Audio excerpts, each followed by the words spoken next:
What is happening, everyone? Coach Ishak with HawkFit Coaching and Legion Athletics, and your host of today's episode of Anabolic Radio. I'm joined today by Father Flex, Alberto Nunez, coach for 3D Muscle Journey. If you guys don't know about him, well, now you know. How are you doing today, Berto?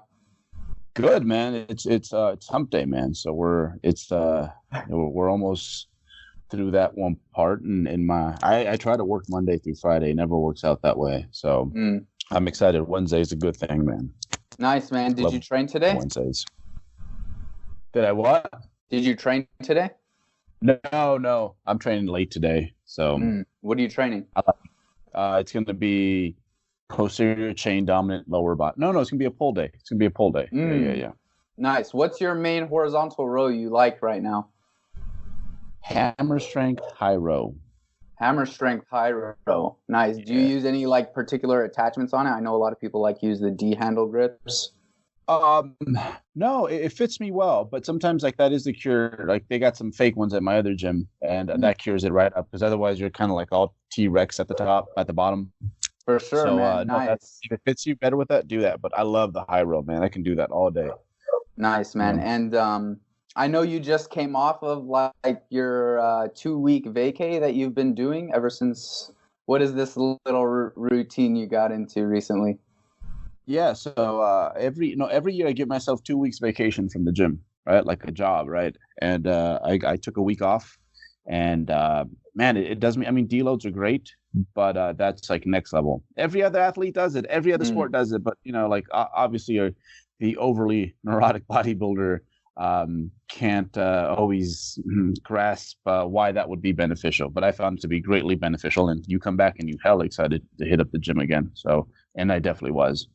For sure. So you not only see benefits from it from a recovery standpoint, but a mental standpoint? Absolutely. Yeah. And, you train long enough, you get to the point where it's 4 months go by and you're like, you know what? You can trace back and man, that week really did me some good,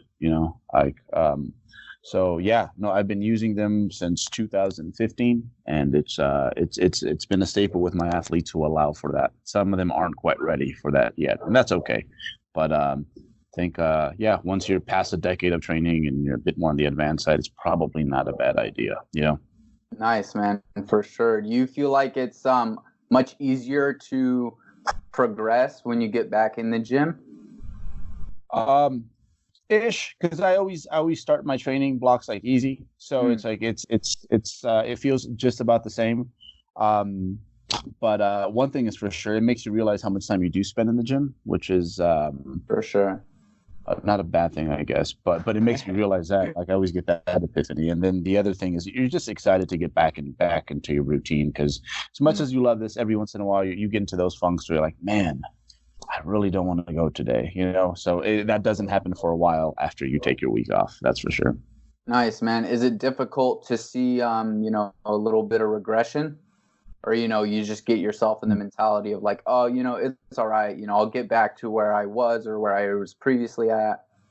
I don't think you regress much at all, to be honest. I think if anything, I feel obviously this is not it's not really ever been seen in the literature, but I don't think growth happens in a linear fashion or it's very evenly spread out. Sometimes it just comes in bunches. I think anyone who trains long enough will tell you that I was just kind of doing my thing, and then all of a sudden, what happened? Whoa, that's new, right? We've all seen that on ourselves.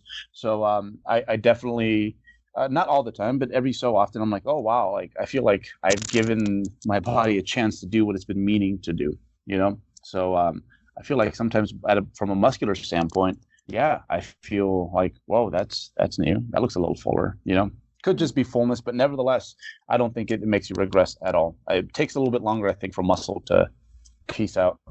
One of the things I mentioned to you before we actually starting this episode was how I just love 3D Muscle Journeys, 3D MJ's ability to be so practical in regards to not only the nutrition side of things, but the training side of things too. And what's really important for trainees to focus on in regards to progress. So do you feel like that's something that genuinely it separates you from everyone else in the space doing what they do?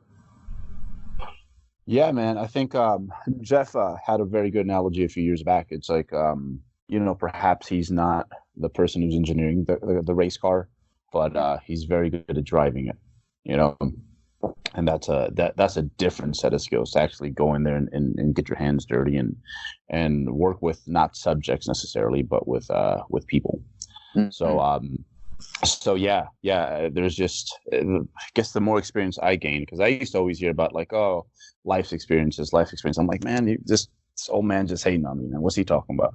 You know, I've seen some stuff too, and I know some things, but yeah, that's wisdom just comes with time, and I'm glad it is that way. It's not something that, hey, you can just dedicate 4 hours of reading every day for 2 years and you're wise. No, wisdom is something that you can't rush, and that takes a while. And I think between all of us, we have accumulated our fair share of that. And man, yeah, I think that makes all the difference when you are working with people, and you're working with people often within the confines of a deadline, a contest prep deadline, and people or subjects who are, no one's perfect, but yeah, you definitely see that within the practice. It's like, all right, well, this person's situation isn't exactly perfect, but well, how can I get the most out of them? And you need wisdom for that, man.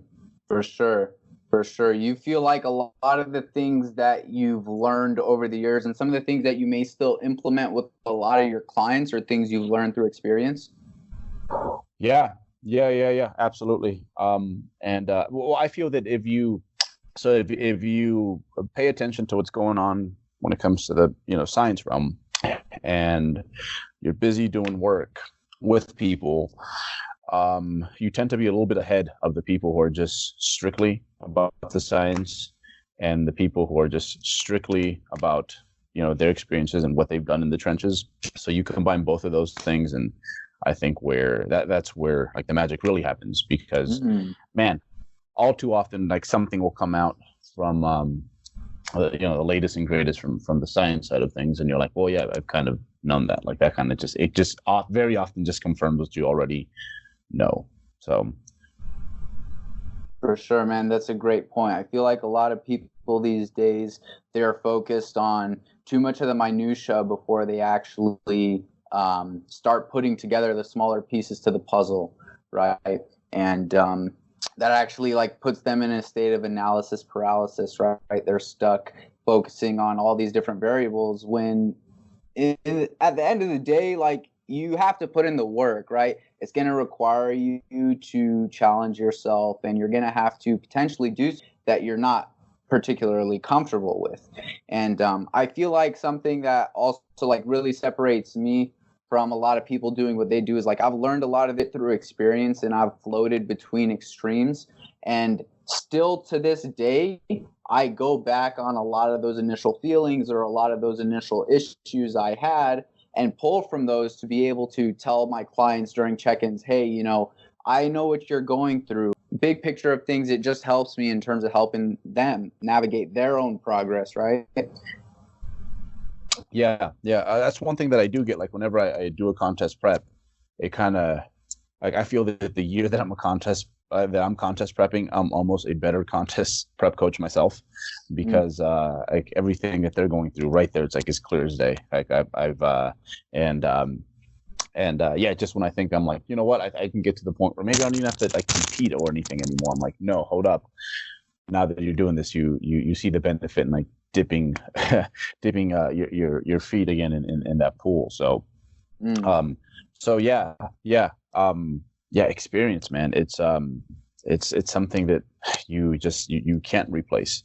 And the learning doesn't really ever slow down. It seems like gains slow down like the longer you do this. But when it comes to what you see, man, every single year, like I go back and I'm like, okay, based on like what happened this year with my athletes, I've learned things that I can apply this next year. So that never ceases to amaze me how wrong I am.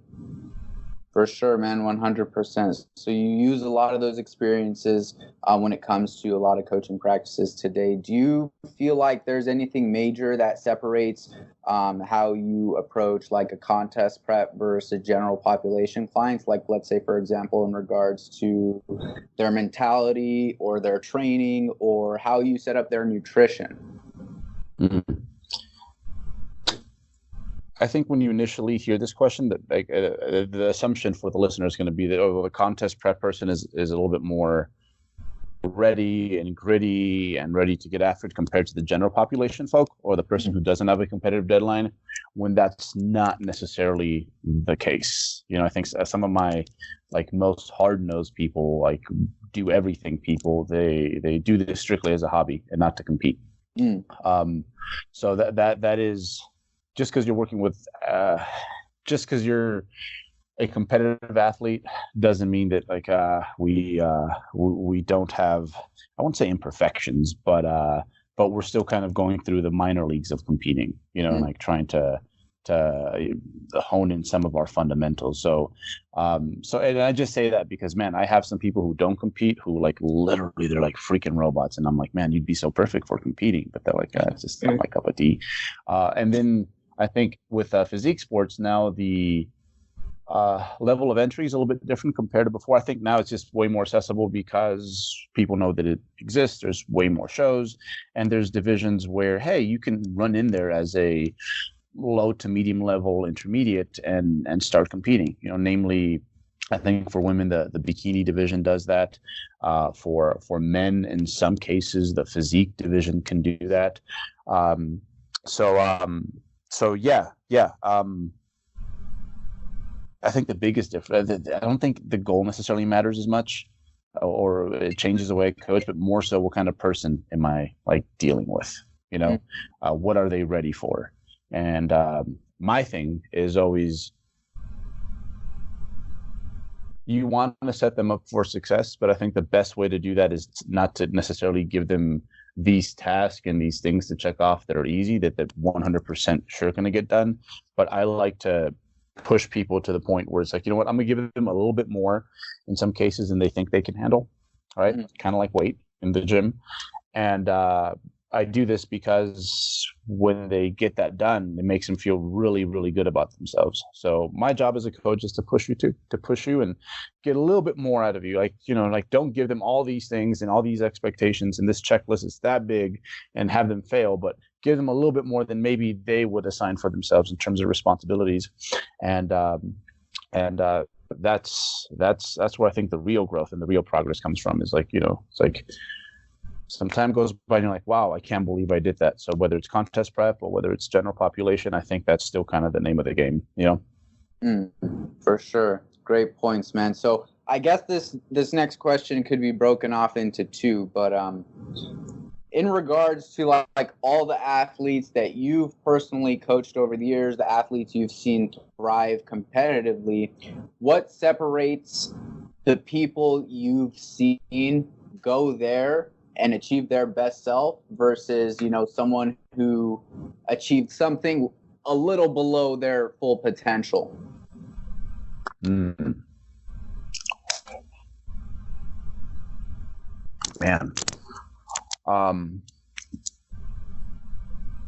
I'd say that a lot of the people who exceed what the people who make the most progress are the ones who, more than anything, are, there's always external motivation is cool, like getting props from your peers and from other people. That's dope.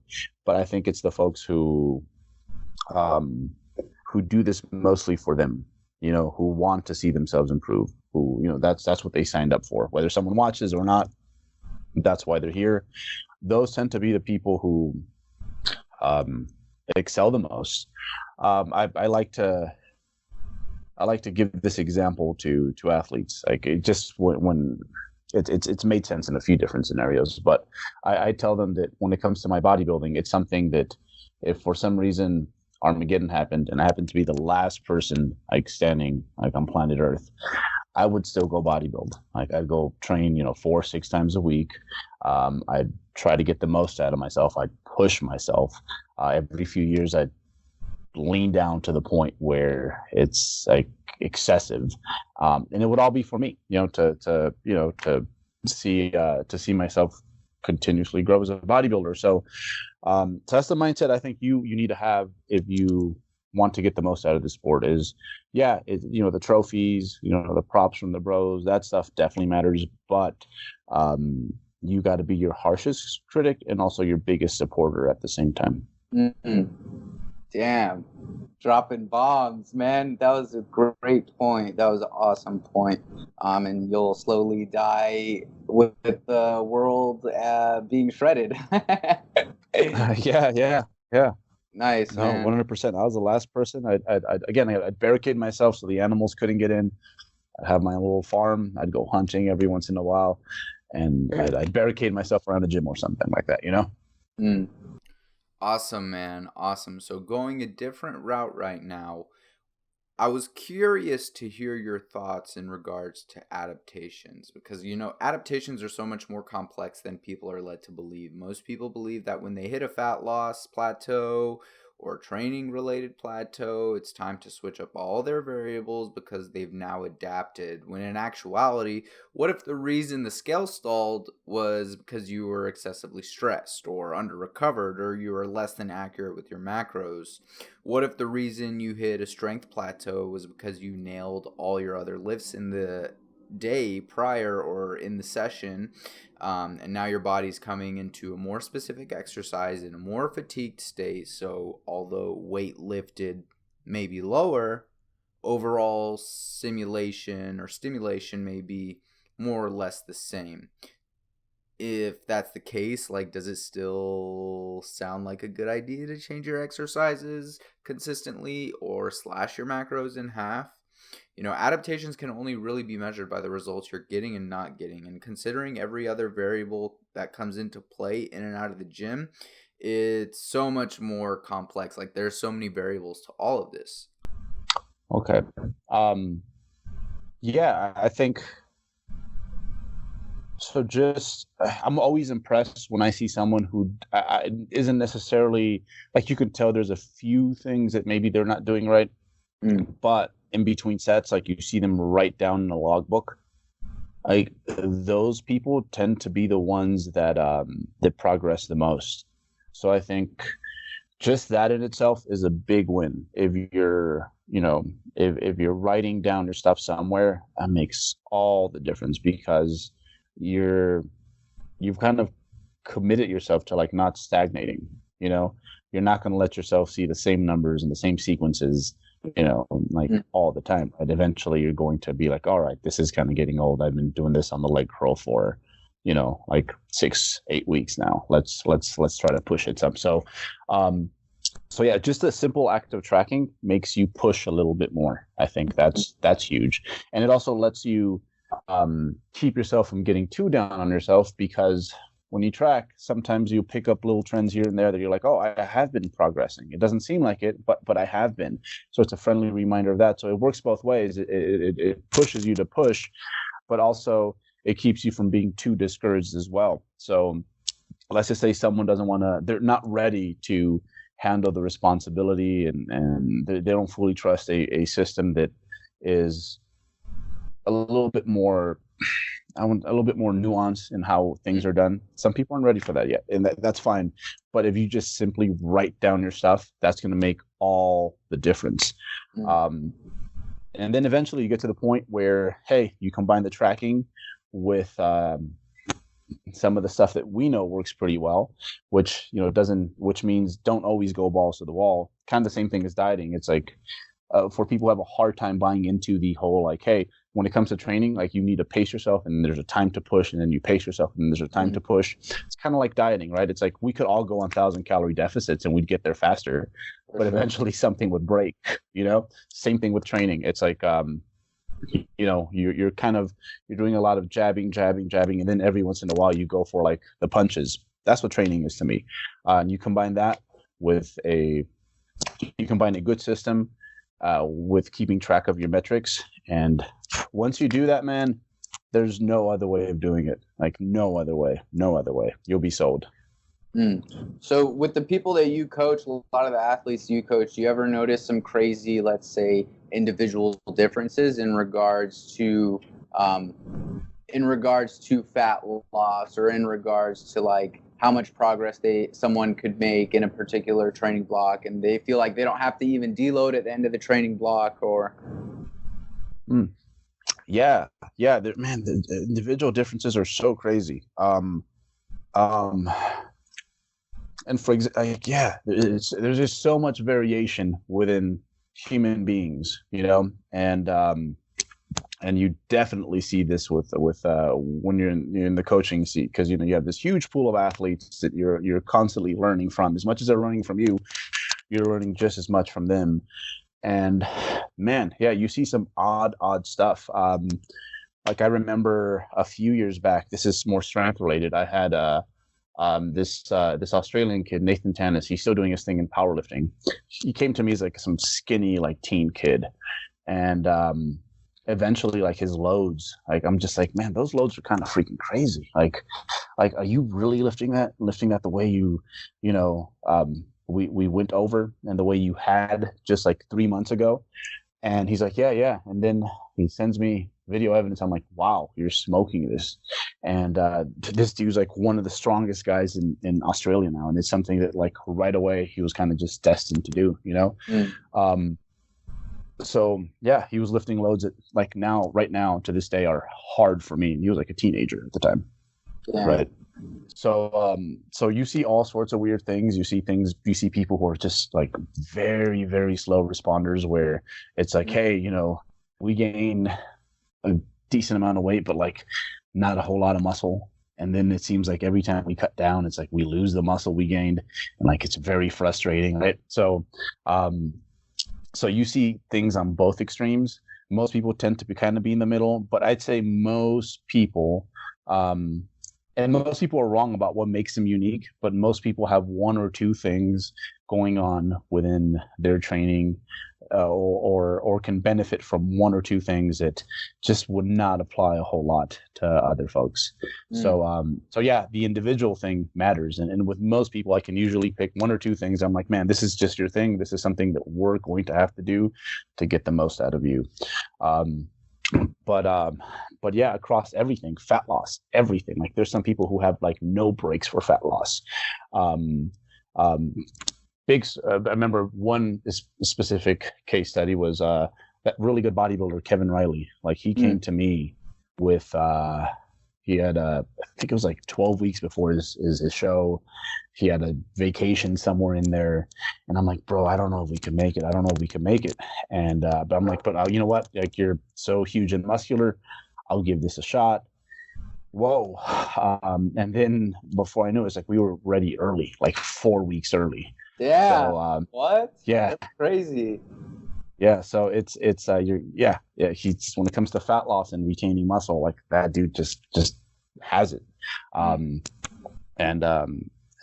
yeah, so it's like you start. I wouldn't say I start people with like a very generic way of doing things, but I do start people with almost like washout periods when they come to me, because most folks, it is hard. It's not to give them grief, but there's a conflict of interest when it's like when you're coaching yourself, when you're doing things for yourself. Like it's hard to not get emotionally attached. I mean, that's why doctors won't operate on their own kids. Therapists won't bring their wife in and like, all right, I'm gonna be the therapist for our marriage here, right?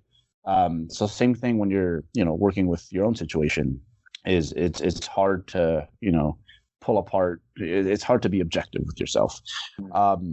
So my job when they come to me is like, I'll start them with something like decently generic, something that like it's like, okay, this just makes fundamental sense, and we start from there. And I can usually get about 80% of it right, and it's that last 20% that probably relies a little bit more on individual differences, whether it's physiological or whether it's psychological.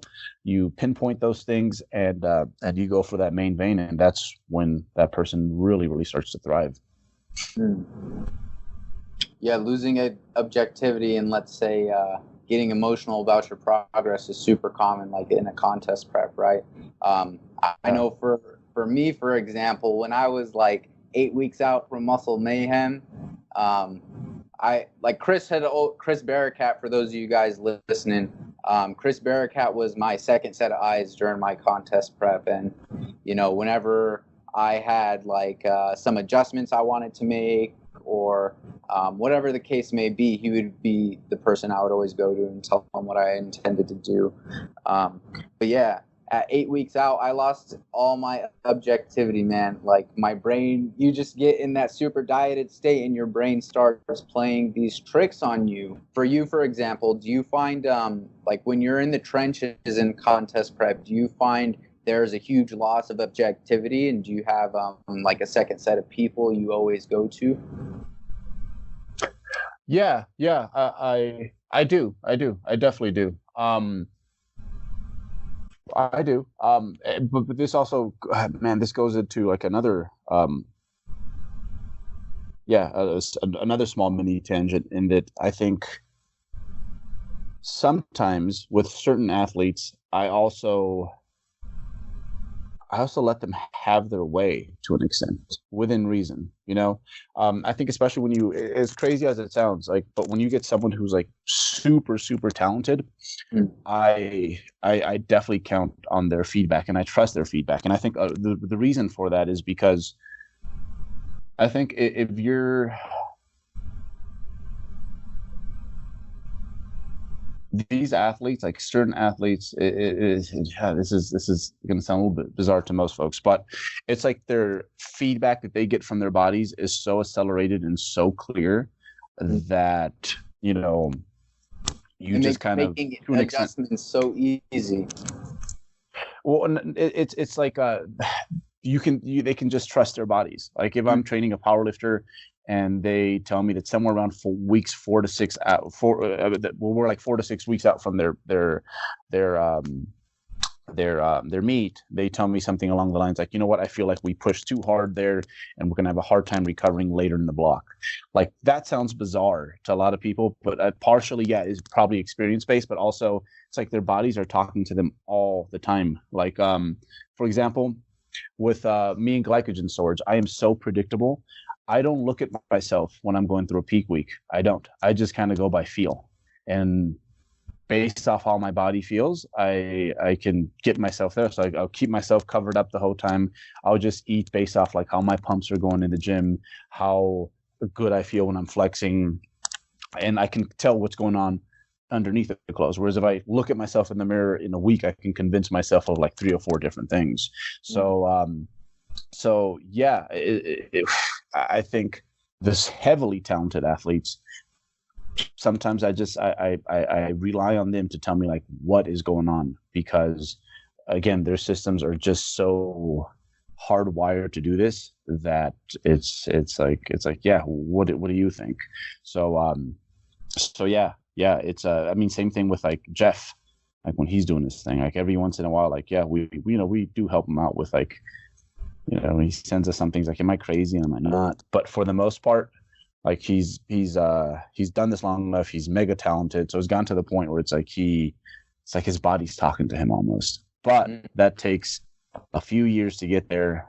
And for some athletes, they just develop that quickly because, again, their body is so responsive to things. Like they can tell you whether or not something is working, whether or not something feels right. Like a full body proprioception. Exactly. Yeah. What do you think separates someone from like being able to get to that level of awareness versus someone who doesn't? You think it's just like experience or going through the motions, or? Yeah. So a lot of it is definitely experience. So my last contest rep, for example, I didn't really track.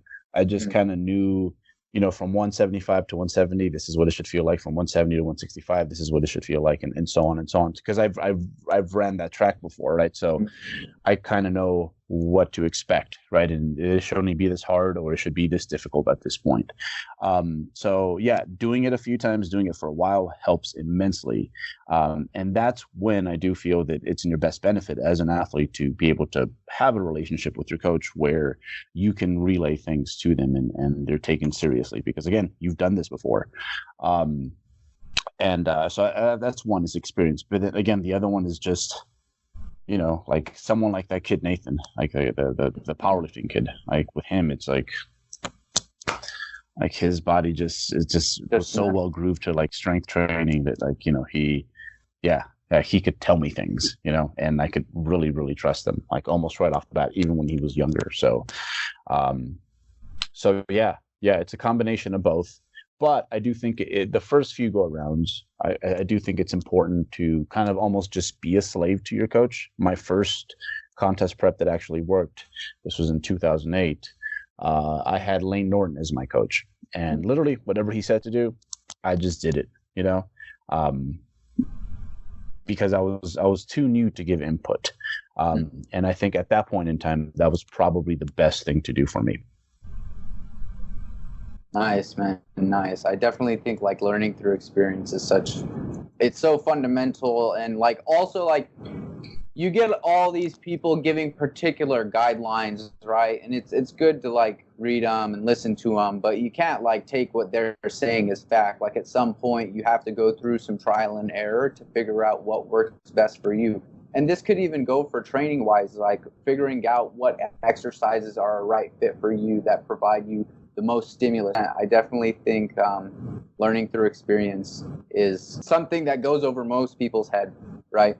Now, when it comes to achieving true contest prep conditioning, do you ever find yourself comparing between preps? Oh yeah. No, absolutely. And not only that, I think you can always, at the end of a prep, you go back and you look at what was done, and you can always find where I made some wrong turns here and here, right? And you apply that to the next one, and that should make the next prep a little bit better. But hey, knowledge gets lost sometimes, and sometimes you finish off a prep and you're like, oh shoot, but this is something that I did better like 2 preps ago, and I completely forgot about that one. So like every prep I've had, in some way, the totality of it has been better. But still, like there is, and this goes back to bookkeeping, there's still a few things I'm like, man, you know what, that year I did this and that just a wee bit better than this go around. So yeah, every prep for sure, like you should have a list of where you went wrong, like where I lost my crap, and maybe that made me make the wrong calls.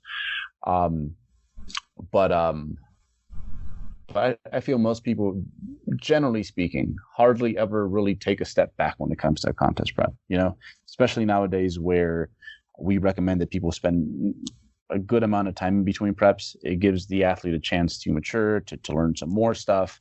And by the time they jump into their next prep, they're usually a whole lot better. But yeah, man, like that is always the number one goal, is like beat myself, be my former version of myself. But nevertheless, every once in a while, like I could go to every prep and there's 1 or 2 things that I'm like, man, I did that way better in 2007. I did that way better in 2008. So yeah, no prep is perfect, but we all play like kind of like a golfer that wants that perfect round of golf. Like at some point we're going to nail that perfect prep. It's think of an imagination. It's not going to happen, but it keeps us pursuing. Are there any key takeaways in regards to mistakes you've made previous preps that maybe like you could tell some of the listeners they could maybe learn through your experiences? Yeah. Let's see. I think the length of a prep, there's such thing as too long, and then there's such thing as too short as well. I've done, I don't think I've done too short. It was too short because I started overweight. But so I guess it was too short for that task, for that particular prep, where I had way too much weight to lose. And then so for a lot of people, like it's funny, like when it comes to the too short thing, most athletes, when they're about a week out, if you were to ask them, hey, what if we kick the show back like 4 or 5 weeks? Would you be okay with that? And they'd be like, yeah, it'd be, yeah, please, let's move the show like 4 or 5 weeks. Like, of course, again, like the promoter's not going to go do that for you, but nevertheless, it kind of goes to show you that, you know, like for most people, a little bit of extra time probably is not a bad idea. Because to be honest, I'd say with like 95% of competitors, like the issue is like you could have gone leaner. And then on the too long is that just like any other sports feat, like you can only run around peaked for so long before your body kind of starts to just crumble. So yeah, I do think for most people, I'd say anything over 6 months, usually, if they're starting at a relatively reasonable body weight, right, is probably too long. And at the end, you might find yourself like fighting to keep yourself together, both mentally and physically. So, so I think that's the number one mistake. The first time I didn't give myself enough time for all the weight that I had to lose. And then there was a prep in 2011 where I started in January and it ended in November, basically. So that was, I remember somewhere around like September, I'm like, this is starting to become quite the task. So yeah, like pick the length of your prep to be reasonable for sure. And I think for most people, that's gonna be somewhere between 20 to 30 weeks. That's about how much time you need. Just to build off what Berto was saying, guys, I think it's super important you plan out an appropriate rate of loss, but along with that too, like it's good to have a set deadline or a specific amount of time that you're prepping a fat loss phase for, but you also have to understand the other side of the coin is like you have to account for the individual differences. Like some weeks you're possibly going to average a loss, some weeks you won't average a loss, and you have to account for the weeks where you don't make much progress at all, right? And great points, man, for sure. To build off what you were saying, again, it's funny that you mentioned this because you know, I feel like once I in my 2019 season, when I peaked for Mayhem, which was in July, and then I had the Max Hype Supernatural, which took place 4 weeks after, right? 4 weeks after the Supernatural, I was still prepping for another show, which was in October. Oh man, it was no longer fun. It wasn't fun. It wasn't fun. Every day it was a fucking grind. Like I feel like I had already achieved my best self. So like continuing to diet down just to see like some more detail in my legs, it was excruciating. And it's funny that you mention it, how it could be such like a mental battle as well as like an actual battle against your physiology trying to get that lean, right? Great points, man. Now, have you ever found anything super freaky about yourself that happens when you get super lean, or maybe something with your clients? So for example, I know I mentioned this to you before the podcast, but you know, when I got super lean, I noticed like my vision started to get a little worse. Obviously that could be due to like just time running its course, right? But it's something interesting that it occurred at the same time, or just so happened to occur when I was prepping. But like when you're dieting down to super lean levels, like super low body fat percentage, a single digit, past 8%, like you're not only targeting body fat viscerally, but you're also targeting body fat around your organs and everywhere else in your body. So do you notice anything freaky about yourself when you get super lean, or your clients? With let's see, I think with my clients, you know, you do this long enough and you go hard long enough. I think a big one is a lot of like maybe old injuries that they've had. They become more prone to popping up again. So if someone's had an issue with a left shoulder, they'll find themselves like, it's starting to bother me again, you know? So that's a big one. Is it, the cushion disappears. In a Changes way, you could, yeah, and just like, I guess an injury in a way is kind of a negative adaptation. Like you kind of push that tissue, and the tissue's only like too far, and it just becomes a little bit easier to do that. So, yeah, the staying healthy, like physically, like is a huge one. And I think something where once people get to the point where they're about maybe 5% away from from their stage weight, not 5% body fat, but 5% of, they need to lose 5% of their current body weight. That is about when the time that for most people, like, hey, let's start making some little adjustments here and there. Like, hey, maybe let's get off that low bar squat. Let's find a good leg press or something like that. For me personally, when I diet, my allergies, man, they get as I get really close to contest weight, they start to become an issue. So I am taking like about one Benadryl a day so that I can breathe. And then also, yeah, this has been a theme for like the last 3 preps, but I get rashes, these weird rashes. The same thing. I'm pretty sure it's an allergy, because as soon as I take an antihistamine, they disappear like that. But yeah, so my immune system definitely takes a little bit of a hit. So just kind of goes to show you that, yeah, the whole contest prep thing, like you might look like freaking He-Man out there, but realistically, human beings were not necessarily meant to be running around looking like that. Like I think in the real world, like superheroes would be like 15% body fat.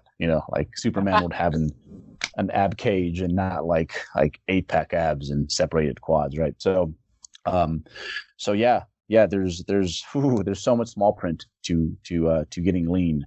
And it's something that I do think a competitor should hear about before they, because it looks good on the gram, but to like actually be living it, it's fun. Don't get me wrong, but it's like any other sporting endeavor, right? It's like you open up the season and you're like, oh yeah, NBA players, like game 1 of the regular season, and then it's like game 75, and you're like, yeah, I'm still excited, but it wears on you. So yeah, be aware of all the risks that come with being lean. You're not going to experience every side effect, but you will definitely get a few. No one's an exception to that. Great points, man. Awesome points. Now, I find like over the years, really being able to stop I've only competed twice, but both those seasons, this is something I really learned, is like being able to stop and smell the roses as you're dieting down, or as you're trying to or when you're trying to achieve X goal, stop and smelling the roses, seeing how far you've come, really appreciating the experience for what it is and taking it all in is so fundamental, because I feel like so many people forget to do that, so much so to the point to where when the competition season is over, all they're thinking about is competing again. Maybe this like causes them to cut their off season short, for example, or they experience that sort of post-show blues the first couple weeks after a competition season. Do you have any clients that have experienced that, or have you personally ever gone through something like that?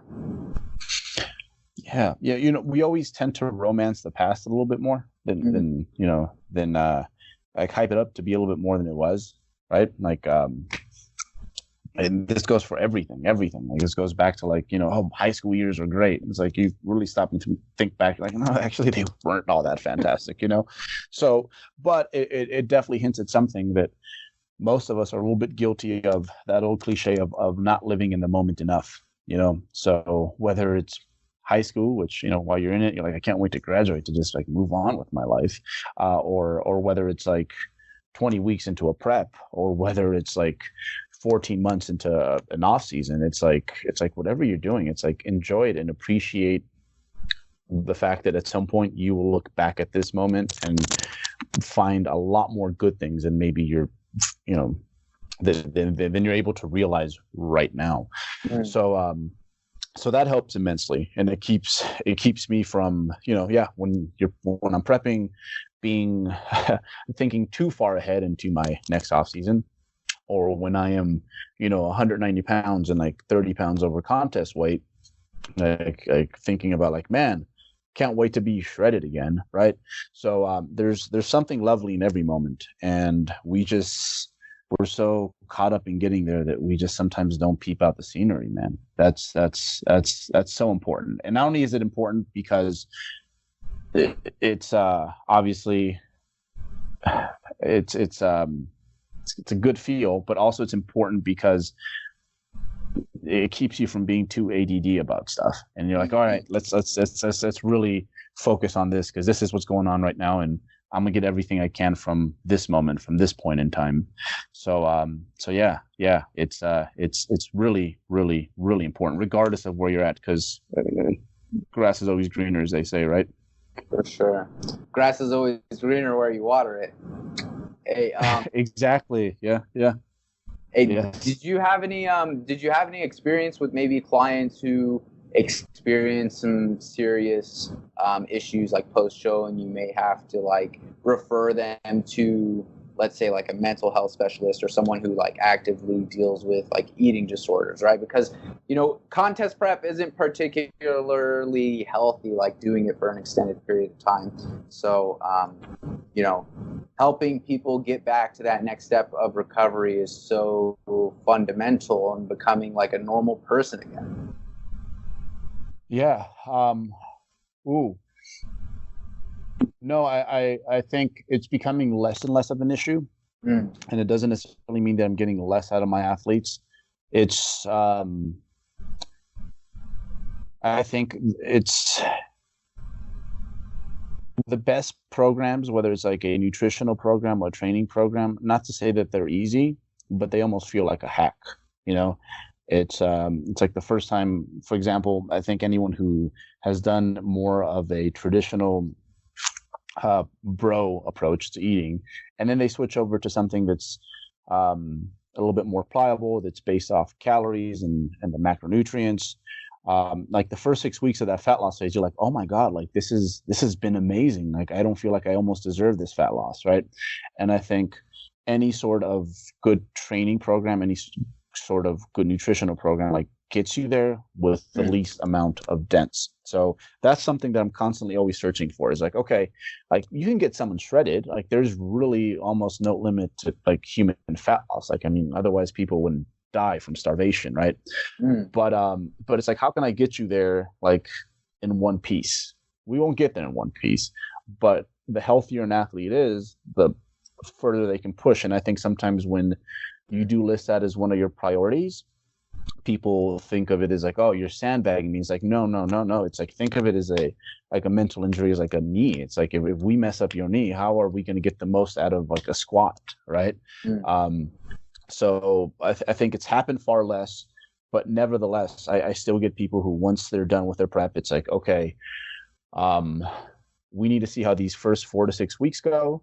And if we don't see a lot of these symptoms change, we're definitely going to have to outsource you to someone who specializes in this. But what I have noticed is that once we decided to formally attach a recovery protocol post prep, a lot of people in those first 4 to 6 weeks, like they will regenerate a lot of what is missing, like from them, a lot of their original self. And it's just, man, as much as I do this in already way too much, but that was the main issue with the recovery diet, is like people of the reverse dieting way of doing things, is that folks would be like 4 to 5 months post show, they're happy in a way because they're 7 pounds over stage weight, but there still is like, their mind is just in a very inappropriate place. Yeah. So, and with a more recovery based approach post show, you find that, you know, they might be fighting you a little bit, like as their weight is climbing up, but then 12, 13 pounds later, 3 weeks later, they're like, you know what? I'm good. I you know, I haven't been shredded most of my life. Now that I'm no longer shredded, I really don't care as much as I thought I cared. And I'm starting to appreciate and start bringing in these other parts of me that would kind of have maybe not as much of a place in the contest prep. I'm bringing those back in, and it's great. I'm having dinner with my friends on Friday, me and the significant other, we get to go on a date, you know, The refrigerator isn't always calling my name. I am not looking at everything at a grocery store. So it's right. So it's important. Yeah, keep an athlete as healthy as you can as you're prepping them or peaking them for strength, because you'll be able to get way more out of them. But then also, once you've achieved that peak, it's like you can't live at the peak, and that's something that we have to accept. No other sport does that. Like their peaking blocks are like that, and especially for bodybuilding, I think, because it's not just the hard training, it's also all the stuff that happens outside of the gym, right? It impacts everything. It's especially more important that we take some time to regenerate. 1,000%. Great points, man. So I never mentioned this to you, but so my first prep, I actually took a reverse dieting approach, like incremental increases of calories. And if you've been following me for a while, you know how that turned out. I actually ended up, binging, and that went into a deep rabbit hole I had to recover from. But the difference compared to this prep I actually took a recovery approach. I took the recovery diet approach, and personally, I did experience, some of that post-show blues, like missing the peak conditioning and like seeing yourself regress a little. I'm not going to say like that doesn't like affect anyone. Like that sucked. It sucked. And like, you're weak as shit, and, you're just trying to get back into a spot with your training where you thrive. But, to anyone who's listening to this, who may be dealing with those types of symptoms, or they're in this post-show blues period, I'll tell you, it feels better once you're a couple weeks deep into it and you start getting stronger and you start enjoying a little bit more food. Sure, you're getting fatter, you're maybe a little fluffier, you may be adding some body fat on, but it's necessary in order to get you to recover properly and function properly and feel like a normal human being again, which is so important. Yeah. Shoot, the first time I got shredded, I remember I was so attached to it as well, in a way. And one of my friends and mentors coming up, Jeff Rodriguez, phenomenal bodybuilder. I remember someone had asked him about like, are you going to miss your shredded glutes? And he was like, no, I only need them for comp day. And I'm like, oh shoot, like he was so nonchalant about it. But that definitely hit me, and it made me really look at this like a sport. It's like, if you're running track, you don't want to run your best times early in the season. You want to run them right time and then get away from it, because otherwise you're going to break. And I think the reverse diet, in some ways, has taken. I think that's why it's made the sport a no-go for a lot of people. I know we've just going back to like when it was really popular to like now. I look at, there's a lot of names and situations that come by, not necessarily my athletes, all of them, but where that part like literally drained them to the point where they're like, you know what, this is just not for me. Because if I'm gonna have to, diet for 4, 5, 6 months, and then there's like a 4, 5, 6 month period of like having to get better, it's like I'm giving away a year of my life in some ways.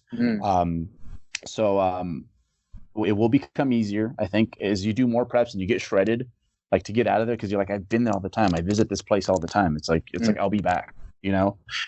After my last show, I think 3 weeks later, I was right at the shape that I started my prep at. And about. And I was like, oh, great. This is like, I saw it as a relief. I'm like, okay, now I can finally get to training. Like that's what I want to do more than anything else. And everything else, I want to go on a hike and feel amazing, all those things. So yeah, it's easier once you've been there a few times. But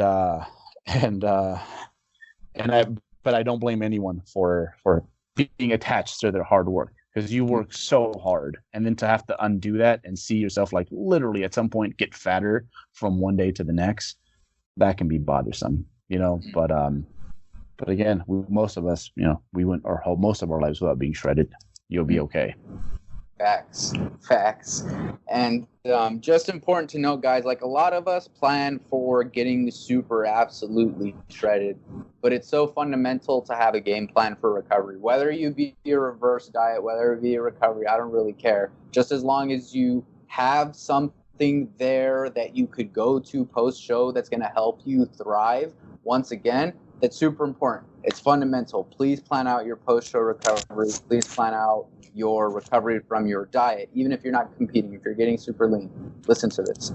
And the reality is, sure, competing is awesome. I really love what you said, how I only care about how I look once show day comes around. I love another quote by you where it says, the body composition that you look the best might particularly be the best one you perform the best at, or something like that. I might have paraphrased it, but where you perform your best is probably not going to be your best look, but that's where your best look is born from, is the work you did in the teens, like when it comes to body fat percentage, if you're male in particular, obviously a little higher for females, but yeah, that is your get dirty outfit, and your contest prep is after all the work is done, that's your going out Friday night outfit.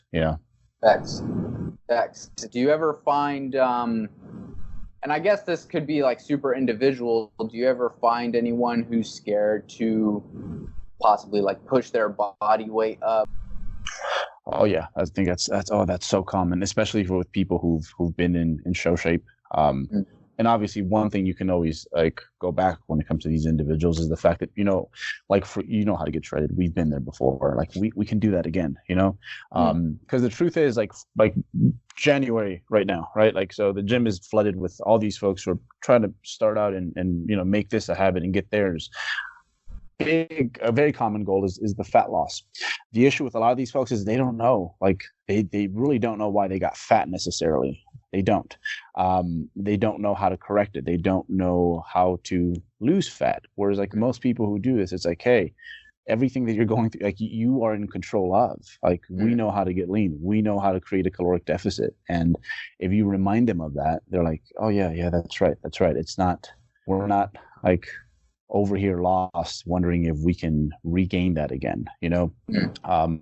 It's, and the real discipline is like, once you know how to induce fat loss, is like not pressing that button every time you feel a little uncomfortable. Facts.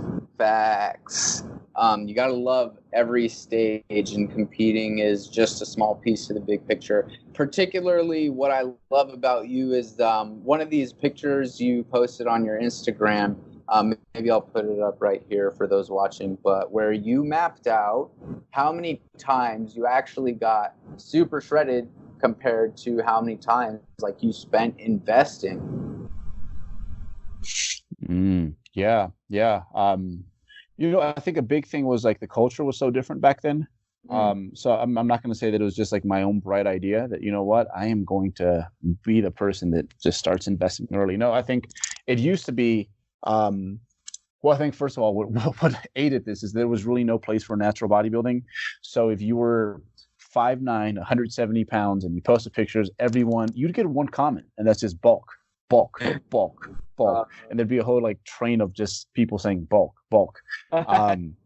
So the culture was very different. It was like people, like the mass monster thing was at its peak. I think there was no classic, there was no men's physique, there was no like looking just aesthetic, like Gymshark should fucking sign you right now. None of that was in style back then. So yeah, I think it probably pushed me too far in some cases, but I think it was better than I think what a lot of folks do, like in their 20s, where they spend way too much time going through fat loss phases. And it made me, I think, just a little bit more comfortable with like all the seasons, there were so many summers where like all my homies were getting ready, and they're like, we're going to be at the reservoir on our boats. It's like, you joining? I'm like, yeah, but you know what? I'm going to be in the high teens when it comes to body fat. So yeah, it's very hard now, man. If you scroll through your Instagram, you're going to see all these shredsters, man, and you're going to want to join in that party. But I'm mistaken of this too, to be honest. Like ever since competition season, I haven't really posted any current off-season photos. Given I'm 14 weeks, but like I posted videos training and stuff. But I guess it's just coming to terms and being more comfortable with a higher body fat percentage, and really understanding that like even though that might have been your best, where you were the most shredded, it doesn't necessarily, dictate how much further you could go, how much more you could accomplish, and it doesn't define your worth, right? Being shredded doesn't define, like, you could be shredded and you could be a shitty human being at the end of the day. And to me, that matters more than someone who's a little bit heavier and they're a great person, they have a good heart, they have right intentions, right? But for sure, man, great points. Do you have any, let's say, valuable gems in regards to recovery after the competition season and really thriving when it comes to your training? Mm. Yeah, and it might not be direct. Like, it might not be like something you focus. It's not bodybuilding specific. So I think this was probably the main thing that made me fall in love with bodybuilding, and that's, I think prior to that, I wasn't very goal orientated as a person, and then eventually, it just starts with little things like I want to press those dumbbells. I want to do the whole stack on whatever machine, and you see it happen, and you're like, oh wow, like this like going for things and committing to what it is that you want to go for. This stuff really works, and I always think it's a shame when people use that gear only when it comes to bodybuilding, because man, there's a lot of very successful people that look at what fit people do, respect what fit people do, but they can't do it themselves. But when it comes to their own world, whatever it might be, they're highly successful and they get it done. So what that tells me is that if you're able to do this bodybuilding thing, you're able to commit to the gym, commit to eating in a way that is conducive to your goals, commit to these like long stretches of gaining, commit to these long stretches of fat loss, that you have the skill, you have this gear. And this is something that a whole lot of people, honestly, they go their whole life without really ever learning how to make it happen. And you pick one of the harder things out there, this like recomping and the strength training thing. It's a hard hobby, man. It's great as great as it is. It's really hard, and people underestimate how hard it is. But a lot of these people who, like, they're all about it and they get their stuff done, again, they only leave it there. So what I would suggest to these folks is like, hey, that same skill set, that same mentality that you take to your bodybuilding, apply that if you're in school, apply that to in school. Like, be that one student that, like, your professors just don't ever really forget about, because you have that gear, and you if you apply it to just about anything else, you will be rewarded in some way. So I'd say post-show, especially after you're coming off, you know how it is, like, you wake up in prep and like you wake up like a robot. You're like, time to go get some, right? Like it's like urgency. The air smells so crisp and you're ready, right? Find something else, because the recovery aspect take care of itself. The off-season thing will kind of take care of itself. Find something else that you can inject this mojo into. And I think is you're maybe going through some uncomfortable phases as you're regaining weight, as you've regained some weight. You're like, man, I'm still kind of weak. This is kind of disappointing because, you took some hits during the prep. That'll keep you distracted, and that'll keep you going, and that'll give you something else that you can generate some self-esteem, some self-worth from. So yeah, usually after a prep, that's what I like to do. It's like, I'm like, all right, let's find a few other things that we really, really want to dive into and be really, really good at that. Take this like shark in blood infested water mentality too. So yeah, it's crazy what we do. We don't realize how hard it is what we do. But when you stop and you think about it, you're like, yeah, I'm willing to feel like shit for like a few months, I'm willing, like in the off season, to like train and progress and shovel down, grind it out. Yeah. So yeah, you apply that anywhere else, man, you're gonna stand out. Facts. Great points, man. And it's funny that you mention it, because one of the best natural bodybuilders to bless the game, if you all don't know who Brian Whitaker is, he says it openly that bodybuilding isn't his main thing. First, it's being a professor and a husband and a father, and then bodybuilding comes after all that stuff. And I feel like a lot of us, sure, it's great to be super, let's say, neurotic about your nutrition and training, right? And for people like us, that gives us joy, right? That's cool. But it's super important to space your life out with other things that make it enjoyable. Bodybuilding, at the end of the day, it's supposed to be something that enhances your quality of life. It doesn't, control it and make you feel like shit every day or make it feel like a chore. It should be something you enjoy, right? And if you're trying to fit into this specific image, maybe, you need to look at yourself in the mirror and you really need to determine what's, important for you, what you really value. And just an important note to add on to our off-season discussion. Guys, building muscle is so much harder than shedding body fat or getting shredded, right? Getting shredded is so easy compared to trying to add on, let's say, 10 pounds of lean body mass on your frame. And it could be like, you could argue that it's like individual, right? But building quality tissue, muscle tissue takes time. It takes time, and it's something you have to be patient with. And you're not going to achieve that goal if you're constantly spacing it out with these fat loss phases and mini cuts. This is why gaining for an extended period of time is so beneficial, especially if you're a natural athlete.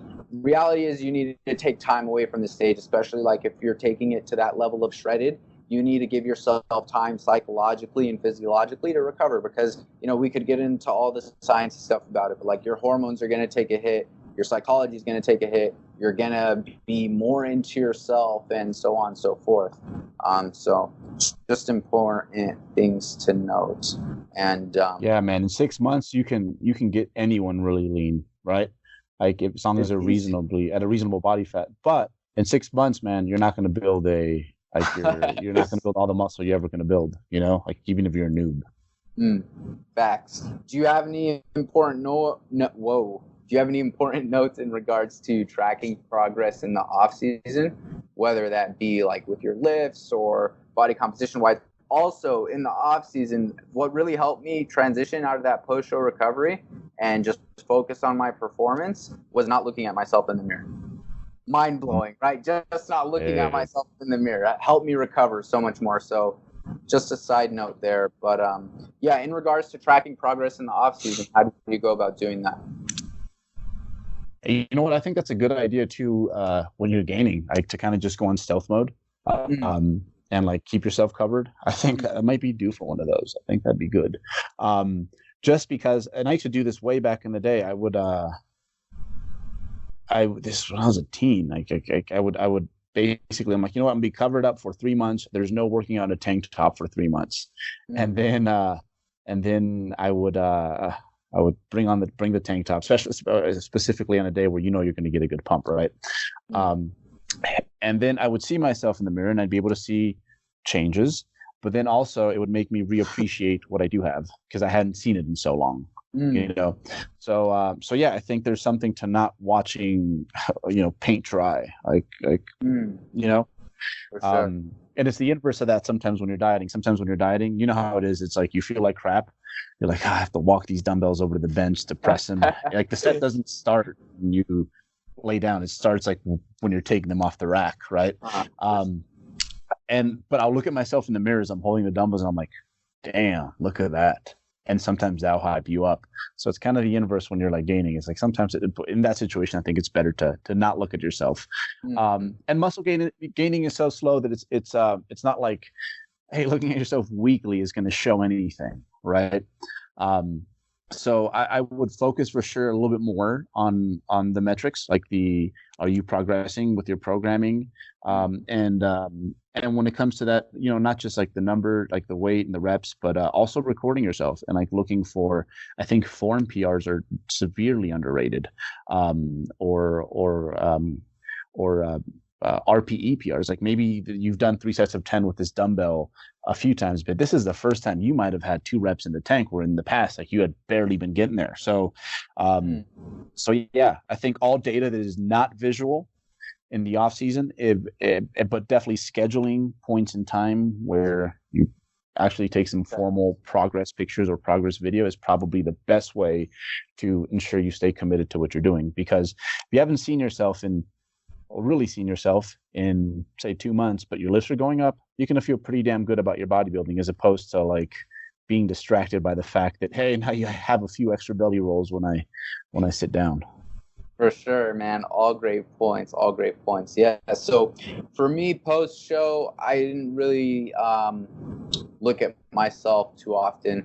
Part of that was just like, it was the individual context for my situation. It was what I needed to do, right? I didn't need to look at myself. I feel like part of that is potentially due to like my younger days, how I really struggled with like being at a heavier body weight, having more body fat. But, I really knew I started to grow and mature when this off season, like not looking at myself in the mirror, it doesn't really bother me. Like if you're okay, so you're bodybuilding, your main goal is to be focused on your performance, how you're performing in the gym. Sure, it's cool to get a little flex in here and there between sets in the mirror, but you shouldn't give a fuck about how you look. You should be mainly focused on your progression in the gym, progressing with your lifts, getting stronger, lifting harder. These are the fundamentals that are really going to help drive adaptations and, ultimately long-term progress, right?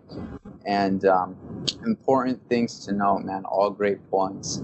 And do you have anything in particular going on your end these past couple or next couple weeks, or that you want to tune the listeners in, or maybe somewhere you're traveling to in regards to seminars? Oh, man, no seminars that I can speak of yet, because they're still kind of in the works. But we will be visiting a few places, so definitely be on the lookout for that. I'd say if there's anything that it's just going to be a good year. I can't talk about everything yet because it's still kind of like in the works, but we're working hard on releasing more, more things as a company, as 3D Muscle Journey to keep teaching the peoples, and help them get off to a better start than we all did as coaches. So it's gonna be the same old song, kind of, slightly different. So it'll be a very good year. I think this year compared to last year, I plan to be a little bit more how do I say, a little bit more open about my off season and just share. I guess this might be the last leg. I might compete next year, but just keeping people. This is your next prep's gonna be your last prep? No, it might be my this might be my last last off season year. Yeah, no. You're gonna prep with Jeff, huh? Maybe. If all feels good enough, because that's how it should be. But yeah, I want to be a little bit more open about my off season. That's just for me personally a goal, because I'm guilty just like anyone else. Like, I'll post the highlights, but there's days where I go in there and I'm like, it just doesn't make sense, man. I've been eating right, I've gained the weight, and these lifts aren't happening. So yeah, being a little bit more open when it comes to that stuff, and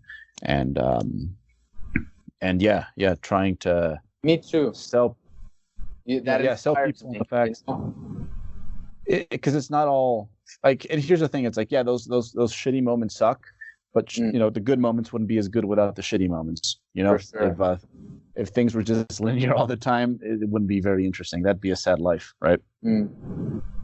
Man, real ass conversation. Good talks, man. This was an awesome episode. I had a blast talking to you.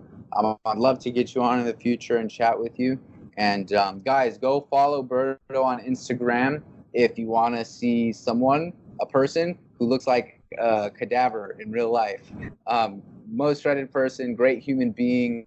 And, if you guys have any questions in regards to anything, feel free to shoot him a message. I'm sure he'll be more than happy to help you out or point you in the right direction. And thank you again, Berto, for coming on the podcast. I genuinely appreciate it, man.